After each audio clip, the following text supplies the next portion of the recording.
2022년 3월 11일 금요일 아침 묵상입니다. 기도로 묵상 시작하시겠습니다. 하나님, 감사드립니다. 매일의 반복된 삶 속에서 나라는 존재에 대한 가치를 찾을 수 있는 귀한 시간을 허락하신 감사드립니다. 나를 만드신 하나님의 목적에 맞는 도구로 사용되어질 때 가장 참다운 가치가 있음을 알게 하심을 감사드립니다. 오늘 하루의 삶 속에서 나를 만드신 하나님의 도구로서 잘 사용되어지기를 간절히 기도하며 예수님의 이름으로 기도드렸습니다. 아멘. 오늘 말씀은 로마서 4장 19절에서 25절 말씀입니다. 성경은 새번역 성경입니다. 19절 그는 나이가 100세가 되어서 자기 몸이 이미 죽은 것이나 다름없고 사라의 태가 또한 죽은 것이나 다름없는 줄 알면서도 그는 믿음이 약해지지 않았습니다. 19절 이전의 말씀에 이어 아브라함의 환경을 초월한 믿음에 대해 이야기하고 있습니다. 아브라함은 남성으로서 자녀를 낳을 수 없으며 여성으로서 임신할 수 없는 사라였음에도 하나님의 약속인 자식을 주어 후사를 잇게 하시겠다는 약속을 믿어 의심치 않은 믿음의 사람이었음을 이야기하고 있습니다. 진정한 믿음은 현실에 맞춰 타협으로 맞춰가는 것이 아니라 말씀 그대로를 수용하는 것임을 강조하고 있습니다.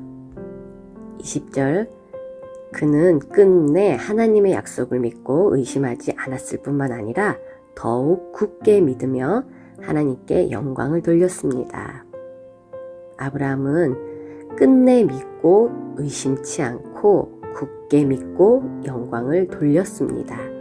이것은 바로 하나님의 약속에 관한 아브라함의 확고한 입장을 아주 잘 나타내주고 있는 것입니다. 오직 하나님의 약속에 자신의 눈을 고정시켰던 것입니다. 이것은 믿음을 잃지 않을 수 있었던 동기가 되었지요.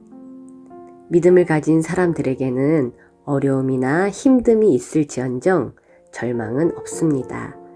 이러한 믿음은 소망에 근거한 마음의 평화와 하나님께 영광을 돌리는 삶을 살기 위해서 아주 꼭 필요한 것임을 깨닫게 합니다.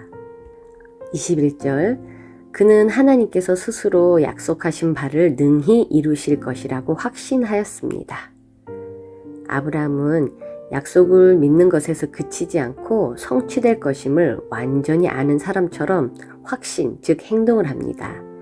아브라함과 같은 확신이 없었던 이스라엘 백성들은 끊임없는 불신과 불평, 원망으로 광야에서 망하고 만 사건이 있지요. 이와 반대로 홍수가 나기 전 120년 전부터 오직 말씀에 의지하여 방주를 만든 노아의 확신에 찬 행동은 결국 구원의 역사를 이루게 됩니다.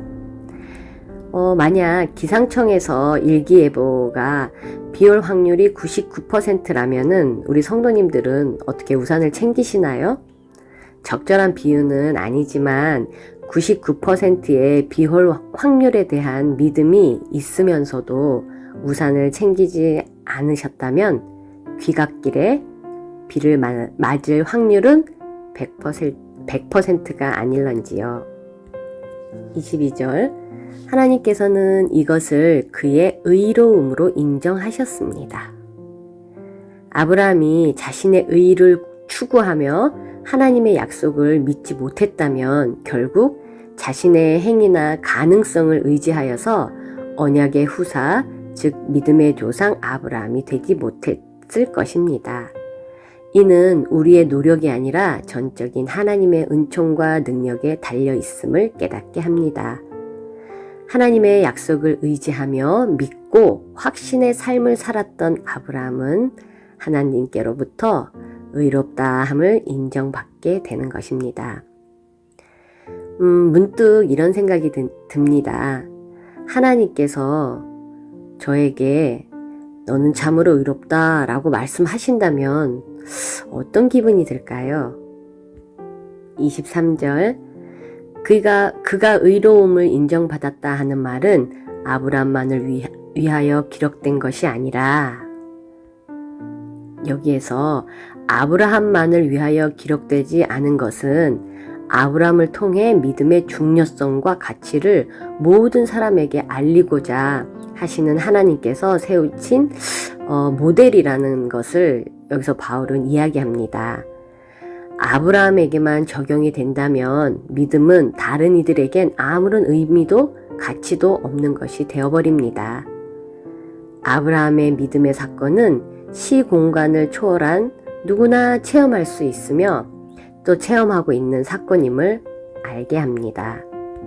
24절 하나님께서 이롭게 여겨주실 곧 우리 주 예수를 죽은 사람들 가운데서 살리신 분을 믿는 우리까지도 위한 것입니다.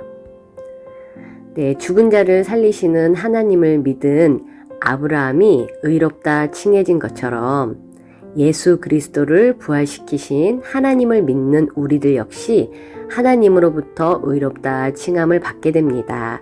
다시 말해서 믿음은 하나님이 예수 그리스도를 죽은 자 가운데서 다시 살리신 사실을 믿는 믿음이며 예수 그리스도의 부활을 가능케 하신 하나님을 믿을 때 우리를 의롭게 여겨주실 것입니다. 마지막으로 25절 예수는 우리의 범죄 때문에 죽임을 당하시고 또한 우리를 의롭게 하시려고 살아나셨습니다. 예수 그리스도의 죽으심과 부활은 우리 믿는 자들의 속죄와 칭의를 위한 것입니다. 죄 없으신 예수님은 아무런 죄를 짓지 않으셨음에도 스스로 이것을 선택하셨는데 이것은 하나님의 뜻이었기 때문이었습니다. 하나님의 사랑하시는 독생자를 죽음에 넘겨주시고 다시 살아나게 하신 목적은 우리의 의를 선포하기 위함이었습니다. 우리의 범죄함을 위하여 내어줌이 되셨고 우리의 의롭다 하심을 위해 살아나신 것입니다. 율법, 우리의 행동으로 우리의 의를 자랑하는 것은 헛되고 교만에 지나지 않음을 알게 합니다. 우리의 의로움은 오직 예수 그리스도를 믿는 믿음의 확신으로 칭함을 받게 됩니다. 오늘도 주님과 동행하기 사랑합니다. 축복합니다.